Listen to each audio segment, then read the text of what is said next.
তো গাইস চলে এসেছি রমাদান মোবারক, তোমরা সবাই কেমন আছো?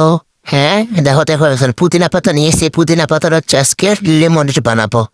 মানে আজকে লেমনের রেসিপি শেয়ার করবো তোমাদের সাথে। তো শুরু করা যাক।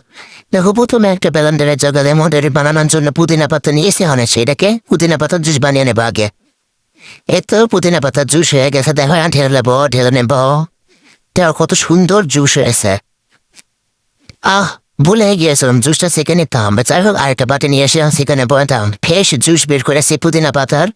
এখন হচ্ছে একটা পাতিতে ঢেলে দেবো। এখন হচ্ছে লেবুর রস দেবো। আমি এখানে 2 পিস লেবুর রস দিয়েছি, আপনার বেশি বাহানে বেশি দেবেন। এখন হচ্ছে আমাদের মেইন উপাদান, সেটা হচ্ছে স্প্রাইট। ঢেলা নেবো। স্প্রাইট ছাড়া তো লেমনেড হবেই না।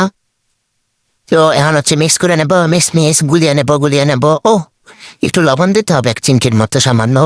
এখন হচ্ছে আবারও গুলিয়ে নেবো। আর এভাবে হয়ে গেল আমাদের সহ ইজি লেমনেড। এভাবে আপনার বাসায় খেতে পারেন, অনেক মজা হয়।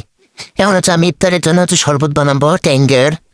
তো এখানে অল্প একটু ট্যাং দিই, কারণ আমার আম্মু ট্যাং পছন্দ করে না এতটুকু 1 চামচ এরকম বাচ্চা ট্যাঙ্কি আমার পছন্দ করে। যাই হোক ইফতারে আর বেশি টাইম নাই, চটপট গাছ করিয়ে যে শশা লেবু টবু সব কেটে রেখেছে। এখানে ভাজা পুরো আছে, বেগুনি পেঁয়াজ আলু চপ ডিম চপ, আর হচ্ছে প্যাকেটে বিরিয়ানি আছে।